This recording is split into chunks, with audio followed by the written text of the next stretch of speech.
His hand. Oh.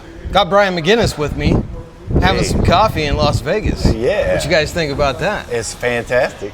So Brian was just on Jake Shields' podcast. That'll be out shortly.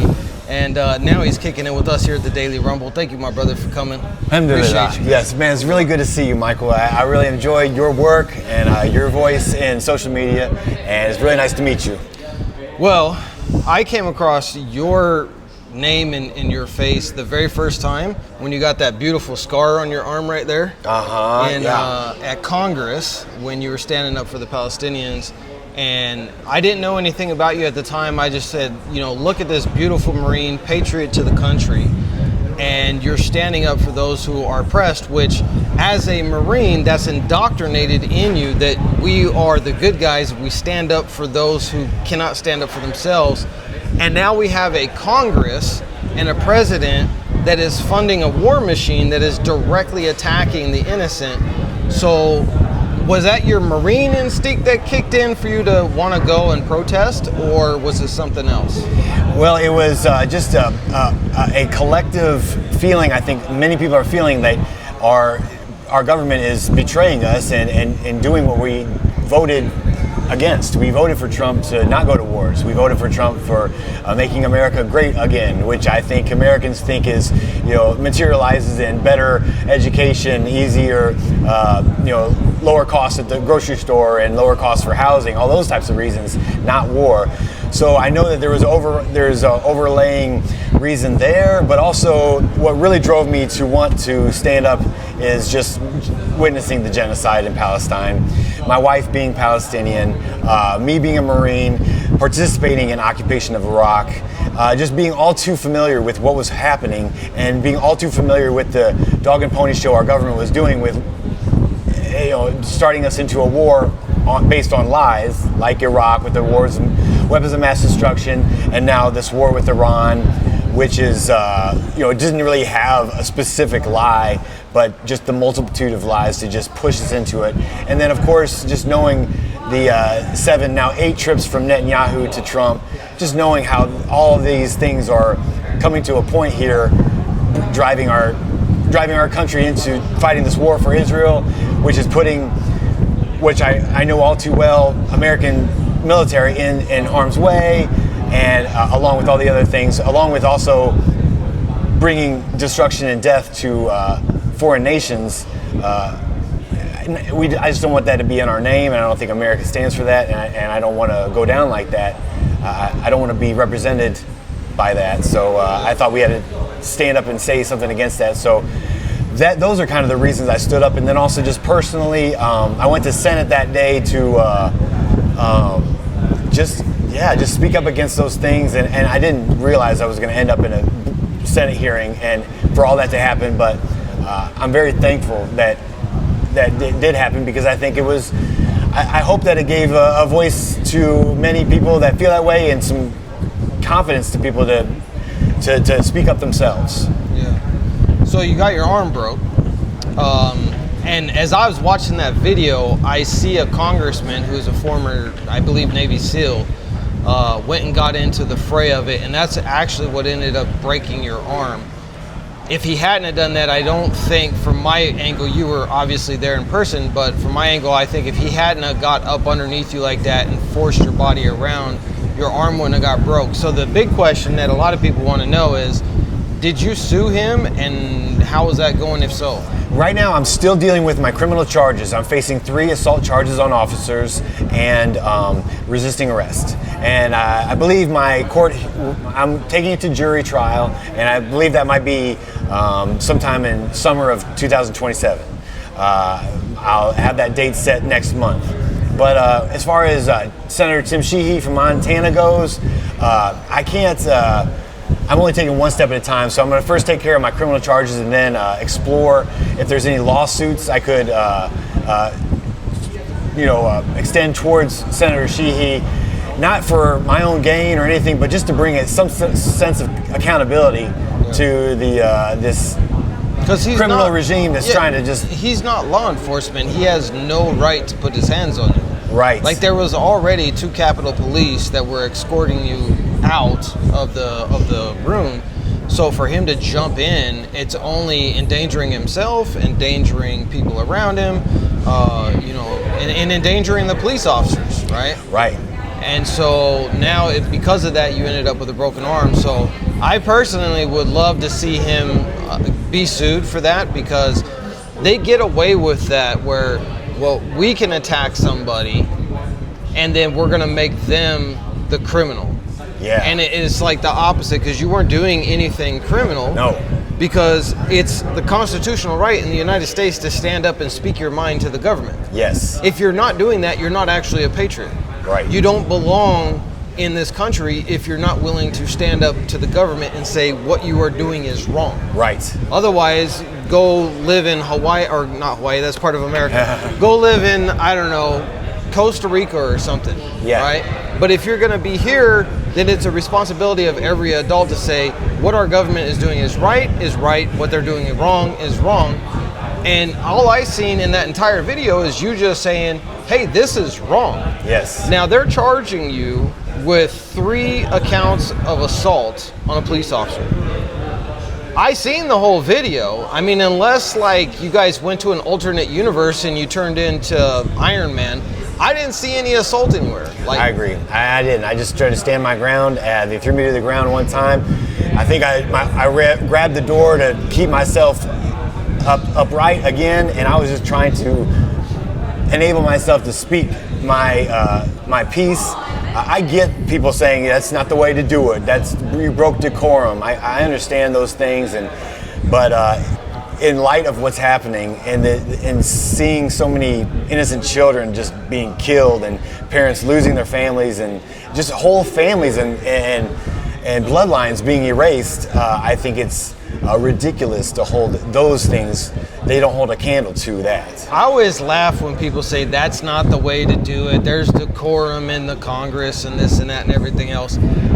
These same people who are saying that have no decorum themselves, for one, and 2, they don't even understand history. Andrew Jackson literally shot a dude in the street for disrespecting his wife in Congress. Yeah. That was the decorum of the founding fathers of this country, right? Yeah. They would sometimes even fight each other in Congress over bills, over things.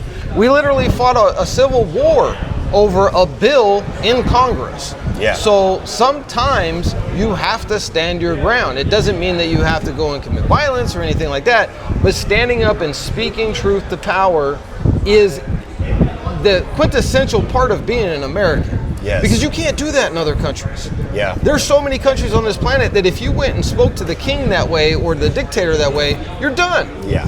But in the United States, it was founded on being able to speak your mind to the government, and there's nothing that they can do about it unless you're just outright. I mean, if you had ran in there and you said, I'm going to eliminate everybody in this room, then I can understand them getting a little hostile. Yeah. But it's getting up there and say, you guys are funding a genocide.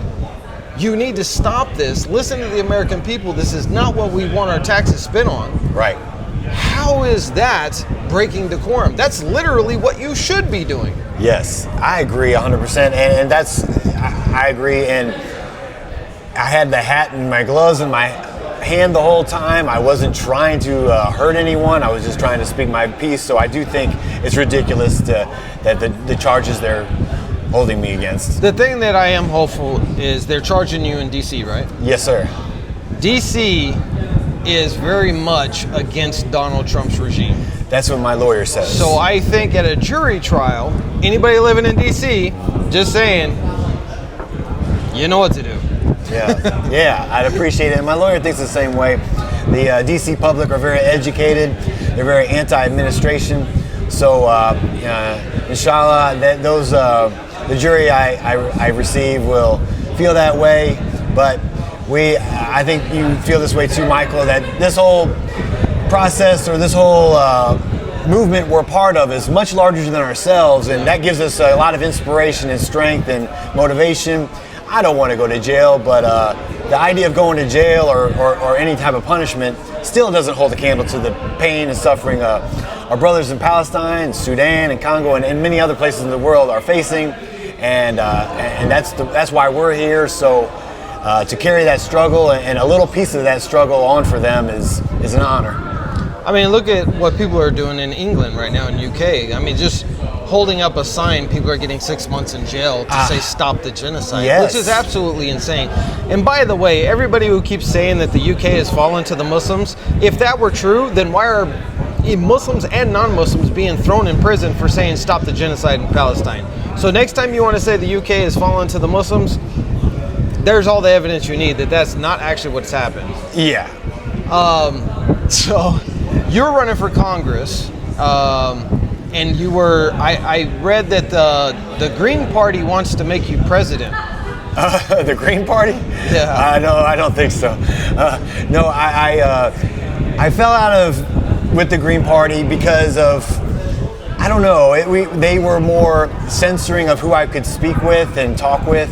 And I'm just getting started in politics, and I thought the best approach would be to talk to anybody and everybody and find where we could find grounds to agree upon or unite upon, and go from there, because I feel like the problem we're facing, the Zionist control, is going to take every single person to step up and fight in their little environment or wherever they stand from, because Zionism is everywhere. So I just felt like that was a inadequate way of doing things. So for that reason, I just had to break away and go independent. Yeah.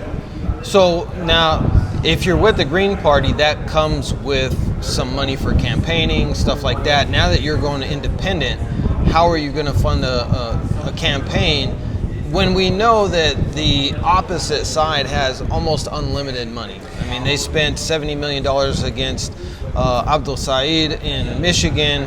What do you think that they'll end up spending against you? You know, I hope that I can bleed them out for as much as possible. I hope that I can win, and whether or not we win or not, it just is another platform to discuss and extend thoughts and ideas, and represent people who do care about Palestine and humanity over money or other type of issues. I will say the Green Party never was down for accepting PAC money or corporate money. That's a big characteristic of the Green Party, and that was a very attractive part of it for me, and I want to definitely carry that on forward with being more of a grassroots campaign type of thing, and just stand on principle. I think our platform should win on itself, being based more on humanity. I don't think I think that's where more people are leaning and finding more of a important issue, hopefully. But yeah. I think there's two things that people are getting into politics right now that can really take away from. If you look at what Mamdani did in New York, you look at what Abdul Said did in Michigan, it is relating to people's most needs.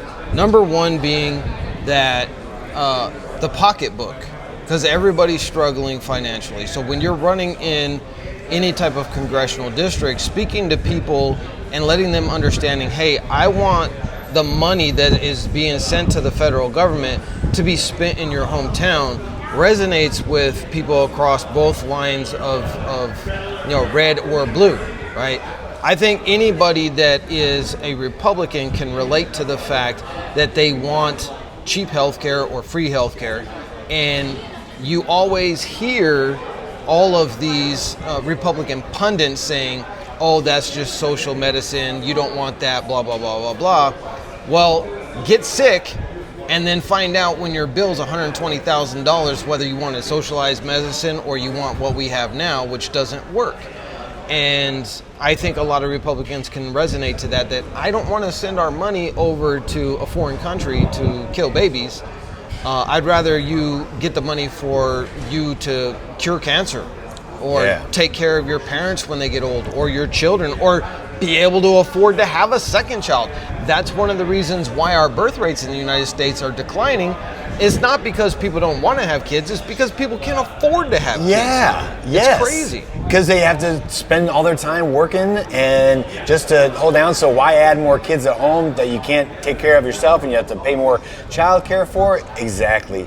I agree 100%. And I think the curtain is dropped, we can see the lie that we don't have enough money for it. That's a lie. We've got plenty of money for bombs, but nothing for education or any home needs. Yeah, a perfect example.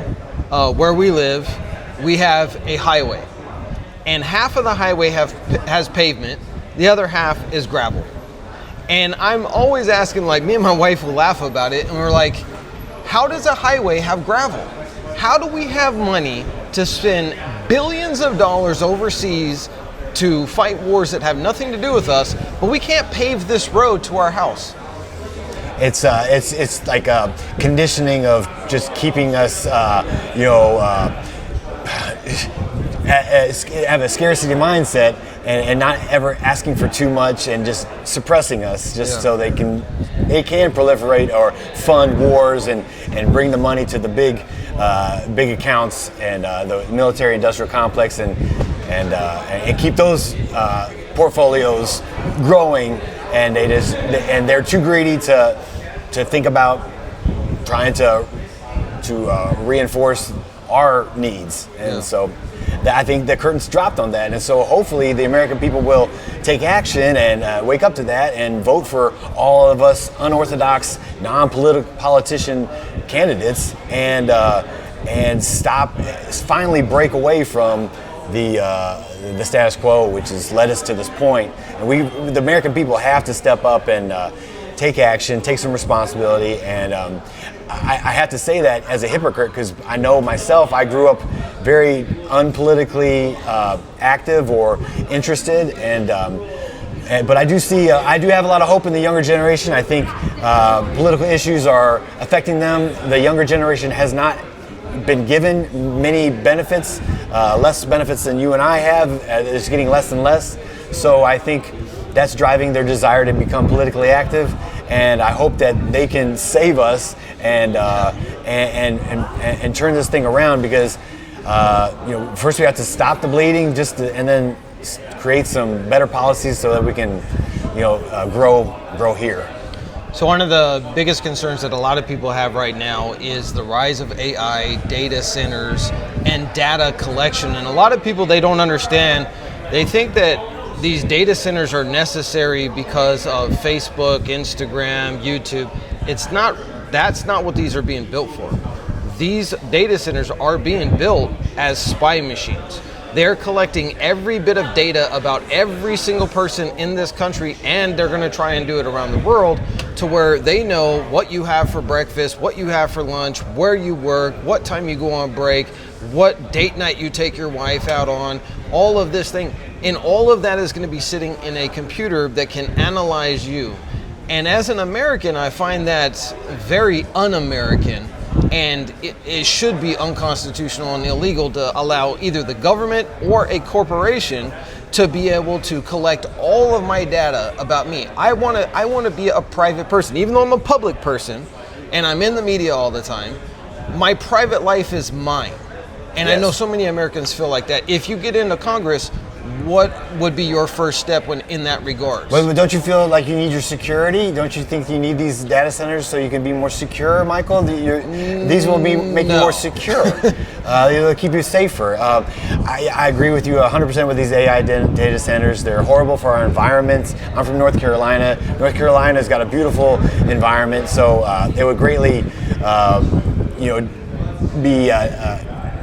be negative towards that. I would be. I understand that AI or the data centers may be necessary to keep abreast with the global economy or the global world, and if we don't do it, China will, and we're going to be behind. At the same time, I think that's showing lack of faith in American people and our American spirit and our industrial backbone, and I don't think the technological oligarchs are the ones we want to be placating to or patronizing. I think they've shown their hands of wanting to really just grab on to our private lives and choke us out even more and have more control over us. I see that as the main reason for these industrial-sized data centers, and I don't have good faith in them, and I think there should be strong regulations with them. I think the companies themselves should pay for them. There should never be zero government subsidies for them, and Americans do need to know about the environmental effects, the negative effects they impose. As I was doing my research into the data centers, the United States has the most data centers of any nation in the world, bar none. China has a tenth of the amount of data centers that we have, despite having 3 times the population. All right. China is also being innovative in the way that they're building their data centers versus the way that we're doing it, which is extremely destructive to the environment. We have one that they're trying to put in Utah, which drew a bunch of controversy because Mr. Wonderful was behind it, and it would literally consume as much power as the entire state of Utah for one data center. Where's that power going to come from? Even if they built out a huge solar array, they would still have to pull off of the grid. And then the other thing is, in a state like Utah, which is an extreme drought, it would take billions of gallons of water every year to cool that stuff down. And what a lot of people don't realize is these data centers, they have to be refurbished every 5 to 7 years because the servers have to be upgraded continuously in order to continue to function properly. So it's not a one-time thing, but now you're creating all of this massive e-waste that has to go somewhere because they pull the old servers out, they put the new ones in. Where do all those old servers go? And so it's an environmental catastrophe waiting to happen, and it's completely unnecessary. But the reason why they're doing it is because the currency of today is attention and data. If you can control those 2 things, you can become a trillionaire. You can have as much money as you possibly want. And that's why they're doing it. It's simple greed. And the United States is a capitalist country, but it's never been this wide open where corporations can just do whatever they want. Remember, even in our parents' age, they had Ma Bell in California, which controlled all of the telecom in the western half of the country. And Congress said, we can't allow this one company to have a complete monopoly over the telephones of everyday Americans for half of the country. You're going to have to break up. You need to become 6 or 7 different companies. That's how we ended up with AT&T. That's how we ended up with Sprint. They were all broke off of Ma Bell. Well, now what they've done is they've just consolidated everything right back down, and now we're back down to 3 mobile carriers. Yeah, I know. I've been thinking that for a long time, the monopoly thing. We got to break that up. We can't have too much power with all these corporations, and they're showing they are running the system with Citizens United, being able to campaign or fund all the campaigns and place their political leaders so that they'll pass the bills that benefit them. I mean, it's criminal. Yeah. And it's time for Americans to wake up and say no to that and put our foot down. And general strike in 2028. I know it's still continuing to be organized, so it has to stay on our minds. We all, as individuals, need to flex our rights to fight and combat these things by becoming aware and educating ourselves of how we can not feed into these systems and grow outside of them, and in our own ways to become independent of all this government's control, because they depend on us depending on them. So we have to hold on to we have to fight for our independence, and so I'm with you on that. And thank you for that information about the AI data centers, difference between China and America. It kind of revealed a lot to me, to where maybe it's not as necessary for America to keep up as I thought. So, I mean, because it's all industrial, right? So they know that these servers are going to have to be replaced every 4 to 7 years, depending on the servers and the capacity and the usage. So it's just obviously, who are they going to go to? Are these corporations going to pay for that? Or are they going to go back to the government like, hey, this is a national security thing, you guys need to pay for this, right? Yeah. And so it just becomes this self-feeding money grab from the taxpayers. What China realized is these servers get really hot because they're processing a lot of data at really high speeds, and that creates heat. So let's bury them. Let's build the entire thing under the ocean where it's always cold. We have the ability to do the same thing here, but we don't. Why? Because of the cost. So in China, and I'm definitely not arguing for communism because I wouldn't want to be in a communist society, but they have one party, and that party knows that they are answerable to the people. And so they have to, in order to make sure that they don't ever get overthrown and have a revolution, they have to keep control over these corporations and companies and billionaires so that they serve the people, not the people serve the corporations. And so they're willing to invest that extra money into putting these data centers under the ocean where at a temperature where it's always going to stay cold. So now they don't have to consume any water. Now they don't have to consume as much power because the hotter the servers get, the more power it needs. And it's like, again, it just feeds on itself. And in the United States, we do everything backwards. So as a former general contractor, my wife asks me all the time, why do we in the United States build houses out of sticks? Why not brick? Why not mud? It's a better insulator. It lasts longer. You have buildings made out of compact earth on this planet that have been there for over 1,000 years, and yet the common house in the United States lifespan is 75. And then you're tearing it down, you're building a new one. It's that consumerism in the United States, in our culture, that, well, we can just have it new for now and then we'll just throw it away later. Yeah. And that's the reason why we're the biggest pollution emitter in the United States. We have the most trash, we throw away the most food. And our government is built the same way. Yeah. So if you get into government, you have a big fight on your hands of trying to convince them to change that consumer culture in Congress, because they do the same thing. Another short story is I had a friend that was in the Navy. He was a mechanic on the big ships in port at San Diego. And he was telling me that every year they get their budget for all of their tools.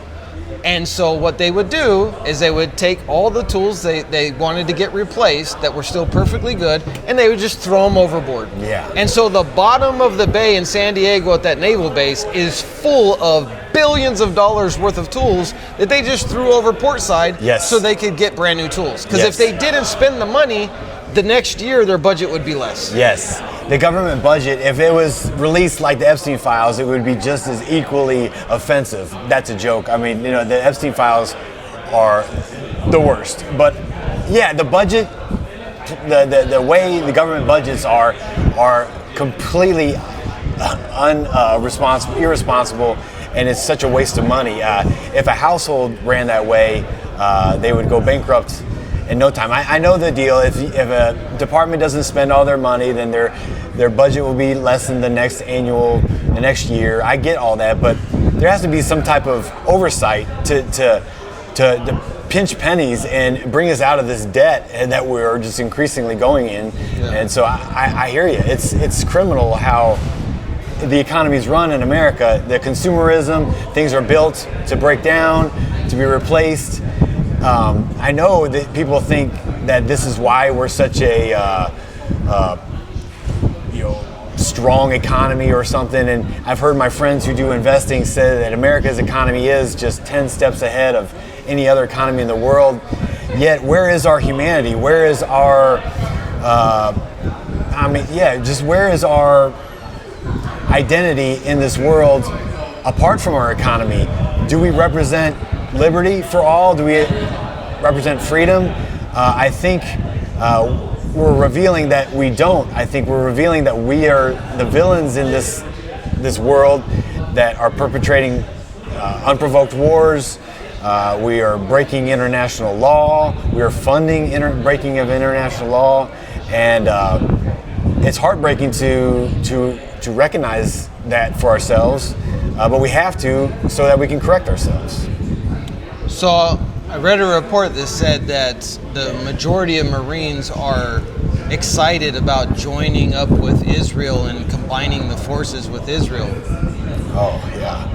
Well, those jarheads have changed their their outlook than they're so since excited. I was in. Yeah, I know. They're so excited. I'm sure they're not. I've been hearing morale's at an all-time high right now. I've been hearing that the military is really having an internal culture change a lot, where they're recognizing Israel to be the reason for all these wars, and are finding that to not be as motivating as fighting for our own country and our own security.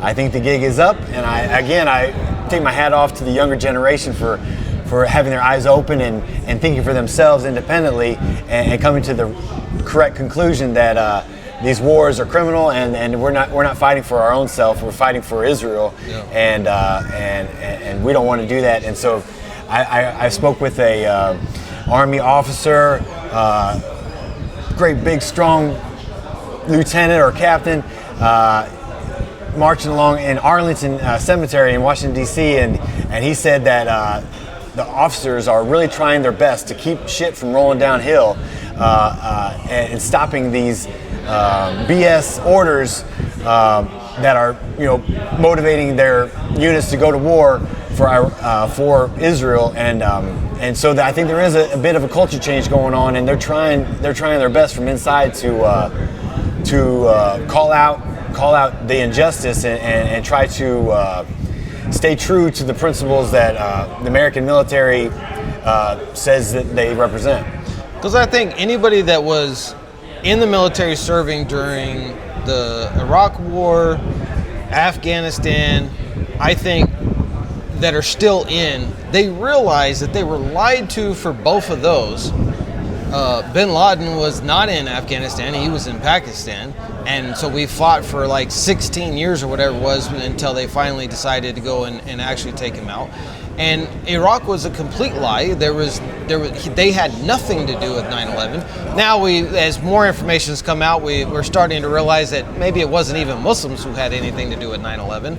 But Iraq didn't have weapons of mass destruction. And we've been told by Donald Trump himself that Iran's, all of their weapons have been taken out.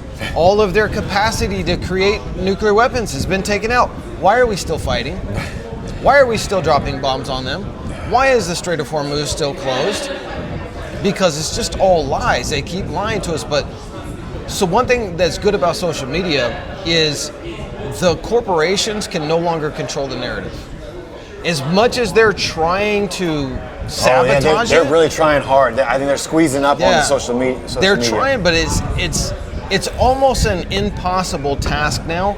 They've let the cat out of the bag and it's going wild. And then you're never going to get that cat back in that bag. Yes. And so information is too plenty. Now with the rise of AI, that's the scariest thing for me, is that now the AI is getting so good that it will be able to determine immediately if that comment is anti-Israel or if that video is anti-Israel. And so you'll see that start to come down the hammer. But the beautiful thing about it is, because AI is out there, some smart kid will figure out how to create a completely separate social media platform. Overnight, it'll blow up and we'll just move from one to another. Yeah, they'll run out of money and we'll just stand on the truth. Yeah. So, as a Marine, you served in Iraq, right? Yes. Now they want young Marines, they want young soldiers, young airmen. We've lost several now in this war, and I believe it's much higher than what they're telling us. Sadly agree. Would you, if your kids were of age right now, would you let them go into the military? No, I wouldn't. I would not encourage that at all at the moment. Our nephew has gone to the Marines, and we were really concerned about that, and we talked to him, said, why do you want to join? And he said some beautiful things, is if there was more people that had just a better personality, or a better outlook on life, and he's a Muslim, and he's a Palestinian Muslim fighting for our country, stepping up to do that, and he just felt like if there's people with a good demeanor and spirit, that he could change the military from inside, and so while that's beautiful and wonderful to hear, I do still pray for his safety, and I hope that him and all of his fellow Marines are safe and they personally think that Iran is a meat grinder of some sorts if they're ever forced to go, as a ground, on the ground and things. You think about, like, we fought Afghanistan for 20 years, and these are guys in flip-flops with AKs. Now you converse that the country of Iran is 3 times bigger, just as mountainous, and they've been preparing for this war for 40 years, and they have advanced technology, including drones. Yeah. Like, it would be, to me, it would be a Korea situation. Yeah. And it's surprising to me that America's government, with all the intelligence, has abandoned that smartness and has gone forward in this war. But at the same time, I wonder if just the braggadocious, overconfident American spirit is backfiring on us at this moment. Because I myself, I grew up as a Marine, and I believed in what I was doing was right, and you kind of lie to yourself and tell yourself you're the best. And so maybe we've done that too much. But now that I was speaking with you, with learning more about Arab culture through my wife, and she's Palestinian, and meeting more people, Muslims and people of different cultures, their intelligence, I'm saying in my perspective, Muslim intelligence or Arab intelligence is different than white American intelligence. White Americans don't have it all figured out. Arab Americans don't have it all figured out. But they have different specialties or different nuances that make up their intelligence. And so there's some serious blind spots, is what I'm trying to say, on both sides. And so there could very well be some serious blind spots America's having in this perspective of going to war with Iran. And I think what you said about Iran and how fortified they've been and how long they've existed as a society should be recognized and gravely respected. And I really hope that there's an off-ramp for Trump, that he takes it and detaches America from Israel and gets out of this war. Yeah, my stepfather, he was attached to the military intelligence, army intelligence, and he was stationed in Afghanistan. And when he came back, I was talking to him about it. And one of the things he said, he was like, first of all, the war in Afghanistan is a joke. We're not there for Afghanistan or the Taliban. That has nothing to do with why we're there. Every single day, I'm attached to the Army intelligence, and every single day, everything that we did was about Iran. We were planning war games, strategizing, ground trooping movements, all of this stuff. Every single day, all we talked about is Iran, never talked about the Taliban. And every single time, we also lost every single one of those war games. Wow. And the reason why we lost every single one of those war games is because of the terrain. Yeah. There's only one way that you can invade Iran, and that's through Afghanistan. And we had that, but there would be no way that we could protect our troops in a land invasion through the Afghan-Iran border without them just being annihilated because of the fact that they have so many drones. And they can fly these drones sub-radar, and because of the mountains would shield them, and our troops would have no defense. They would just be sitting ducks moving slowly through these mountain passes, and you're all in a line. You can't run anywhere. There's no cover, and you just get annihilated. And so he's like, they gave up on it, and this is why we gave up on Afghanistan. We didn't need Afghanistan anymore because we knew we could not do a land invasion in Iran, so they gave up on the whole idea of invading Iran, and that's why Biden pulled out. Yeah. And so now Trump wants, Bagram Air Base back from the Taliban. And why would he want it back? Because they want to try the land invasion again. And the only route is through Afghanistan. But the Taliban told him, no, you're not getting it back. Wow. It's a done deal. We're not handing anything back to you. Yeah. So I think right now, we have troops stationed on board several of our aircraft carriers who have been at sea for a year. And the standard is that every 30 to 45 days, these have to be pulled into port. The sailors need some fresh air, they need to stretch their legs, they need to refresh everything, restock everything. We have we have aircraft carriers, entire groups that have been out at sea for 6 months at a time. I mean, they're literally drinking, their drinking water is full of diesel. And Donald Trump and this guy from Fox News, who's running our military, is not bringing them into port. And they can't bring them into port because they have to block the Strait of Hormuz. They have to block the Strait of Hormuz. Why? It was open before, so why are we doing this now? Yeah. And I think a lot of it is the fact that Donald Trump, in my opinion, Donald Trump wants out of this war with Iran. Desperately wants out. But he can't because Bibi Netanyahu keeps telling him no. Every time Donald Trump has tried to pull out, try to make some kind of deal, try to declare victory, we're out of here, open up the Strait of Hormuz, Bibi comes to Washington, D.C. and clamps down on him. I don't know what they have on him, but it's got to be something good. And whatever it is, we'll forgive you, Trump. Just step up and do the right thing, and that would be better than whatever else, man. At least do the right thing, and that will count for something. Yeah. I mean, just get us out of here. Yeah. So, do you think that Donald Trump, speaking of him, in 2028 will try to run for a third term? Because in my opinion, he has no choice. The second he's not president, they're going to arrest him.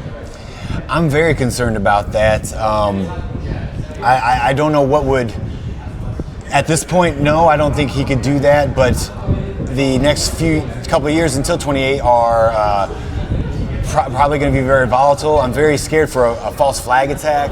We all need to be on the alert for a false flag attack. I was speaking with Matt Murphy. He was a former Green Beret and CIA. He says that he was instrumental in creating ISIS, and he's with his security and intel companies are foreseeing a potential false flag attack where soft targets of large amounts of people could be targeted, and then also the infrastructure which allows emergency services to respond will also be compromised and cause a complete pandemonium in multiple places at once throughout the United States. And something like that would be used to generate motivation or justification to go to a war on a whole nother level with Iran or just with the world, rest of the world. And we have to, as the American people, be the ones to, be the checks and balances, because obviously there's no other branch of the military or government that's going to do that. So we have to be ever vigilant to look out for these things and aware that Israel will not stop at anything. They've come this far to pull off this war with Iran and pull off this Pax Judaica type of reset of Gaza as the technological Silicon Valley of the Middle East and all that. So the billionaires and trillionaires that are behind this, they're not going to limit themselves. They're not going to stop now. So we need to be increasing our vigilance and just being aware, and don't be fooled anymore, because we've just been fooled this whole time. And so we have to take responsibility for going along with this all this time. We have to put our foot down and have our eyes and ears wide open and be vigilant, because I don't know, maybe the world will be in such a state to where Trump will be able to pull some thing like Netanyahu's doing, where in a time of war you can't have elections or something like that. Cancel elections. Mm-hmm. Yeah. Well, some grim times coming up, but it's always optimistic. If you're watching this and you're in his district, what's your district? I'm in District 2 in North Carolina, which is basically all of Wake County and Raleigh area. Then make sure you go out and vote for Brian McGinnis for Congress, because we need to get you in there. Yes. And I think once you're in Congress, you also have like immunity or something. So the whole trumped up charges they got against you, they'd have to drop. I don't know how that works. That'd be great. That'd make it easy. Yeah. And then you could sit right next to the same guy who is responsible for your arm getting broke. Yeah. Yeah, I want to say something a little bit about that. I got a fun idea with Senator Sheehy. You know, I know he'd like to get his hands on me. I'll give him another opportunity. There's a fundraiser that raises money for children's boxing and track and jiu-jitsu here in Harnett County in North Carolina, and they do a boxing fundraiser every year. And it's going to be in January, and I would love to box Senator Sheehy. It'd make a lot of money for the children, and give you a chance to, you know, do what you wanted to do to me, you know, man to man. Yeah, I think that'd be great. Instead of 3-on-1. Yeah, show me how tough Montana is. Montana versus North Carolina. Bring it, big boy. Bring it, big Sky. I would love the opportunity just to, you know, fight you without my hand stuck in the door. So that'd be great. I'll definitely promote that one. Yeah. I think we could sell tickets on it. We might even be able to get HBO involved in that one. Yes. That'd be awesome. Celebrity Deathmatch. Yeah. So thank you guys for being here on the Daily Rumble. Make sure you go vote for him if you live in North Carolina in his district. And if not, how can they also help out? You got a website, right? Yeah, brianmcginnis.org. It would be great. There's a volunteer tab or a contribution tab, and you can read more about what I'm about and to see if you want to write me in. I'm a write-in candidate, so you have to pencil me in on the ballot sheet. But I'd be ever obliged, and I think our world depends on it. And I don't have any political resume to present, but I hope that I can present as an authentic person that's against this war and against the things that most Americans are also against. Perfect. And Michael, thank you for having me on, man, and thanks for all you do. Man, it's really good meeting you, bro. I haven't done nothing compared to you. You served the country and you sacrificed your arm for it. I'm just a podcaster. No. Appreciate you, brother. You guys know what to do, man. Stay safe. Yes, sir. Don't spill your coffee and stay free. Yes.